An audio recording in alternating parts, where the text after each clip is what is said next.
2 தரமான மலையாள படங்களை இப்போ ஓடிடியில் தமிழ் டப்பிங்கில் ஸ்ட்ரீமிங் பண்ணியிருக்காங்க. பனி மற்றும் ரைஃபிள் கிளப். இந்த 2 படங்கள் எப்படி இருக்குன்னு பார்க்கலாம். பனி, இந்த படத்தில் ஜோஜு ஜார்ஜ் தான் லீடை நடித்து டைரக்ஷன் பண்ணியிருக்காரு. பனி படம் எப்படி இருக்குன்னு பார்க்கலாம். கேங்ஸ்டராக இருந்து சைலண்ட்டாக இருக்கிறவர் தான் நம்ம ஜோஜு ஜார்ஜ். ஆனால் ஒரு கட்டத்துக்கு அப்புறம் 2 பசங்க நம்ம ஜோஜு ஜார்ஜை ரொம்பவே தொல்லை பண்ணிடுறாங்க. அந்த பசங்களை தேடி போய் அவங்கள சாவடிச்சாரா இல்லையான்றது தான் இந்த பனி படத்தோட சிம்பிளான ஒன்லைன் ஸ்டோரியே. படம் ஃபஸ்ட்டில் ரொம்ப ஸ்லோவாக ஸ்டார்ட் ஆகும். இன்டர்வெல்லில் கொஞ்சம் பீக் எடுக்கும். மறுபடியும் இந்த படம் ஸ்லோவாக தான் போகும். கிளைமேக்ஸ் மட்டும் ரொம்பவே வெறித்தனமாக இருந்தது.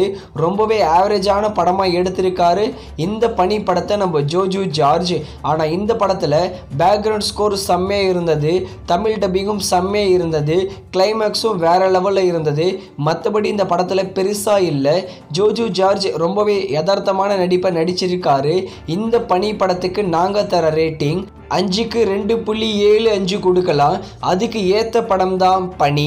அடுத்ததா ரைஃபிள் கிளப். இந்த படம் எப்படி இருக்குன்னு பார்க்கலாம். இந்த படத்துடைய கதை என்னன்னா, ஒரு பார்ட்டியில் லவ்வர்ஸ் டான்ஸ் ஆடிட்டு இருக்காங்க. வில்லன் கேங்ஸ்டர் பையனான, அதாவது அனுராக் காஷ்யப்போட பையன் அந்த லவ்வர்ஸை தொல்லை பண்ண பார்க்க அந்த லவ்வர்ஸ் சேர்ந்து அவனை கொலை பண்ணிடுறாங்க.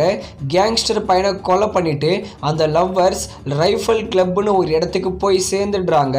அந்த ரைஃபிள் கிளப் ஆளுங்களும் கேங்ஸ்டர் அனுராக் காஷ்யப்க்கு நடக்க போற கிளாஷ், அதாவது சண்டை தான் இந்த ரைஃபிள் கிளப் படமே. இந்த படத்தில் எனக்கு ரொம்பவே பிடிச்சது சினிமோட்டோகிராஃபி தான். அந்த ரெட் கலர் டோன்லேயே இந்த படத்தை எடுத்திருப்பாங்க. சினிமோட்டோகிராஃபி வேற லெவலில் இருந்தது. அதே மாதிரி இந்த படத்தோட ஃபைட் சீக்வன்ஸ் வேற லெவலில் இருக்கும். சும்மாவே துப்பாக்கி சூடாக தான் இருக்கும். அந்த துப்பாக்கி சுடுற சத்தம் தான் இந்த படத்தில் ஃபுல்லாகவே இருக்கும். படம் ஃபர்ஸ்ட்லேருந்து லாஸ்ட் வரைக்கும் ஆக்ஷன் சரவெடி தான். ஆக்ஷன் லவ்வர்ஸ்க்கு இந்த படம் ஒரு பயங்கரமான படமாக இருக்கும்.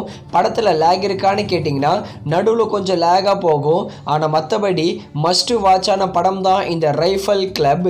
ரைஃபிள் கிளப்புக்கு நாங்கள் தர ரேட்டிங் 5க்கு 3.5 கொடுக்கலாம். அதுக்கு ஏற்ற படம் தான் ரைஃபிள் கிளப்.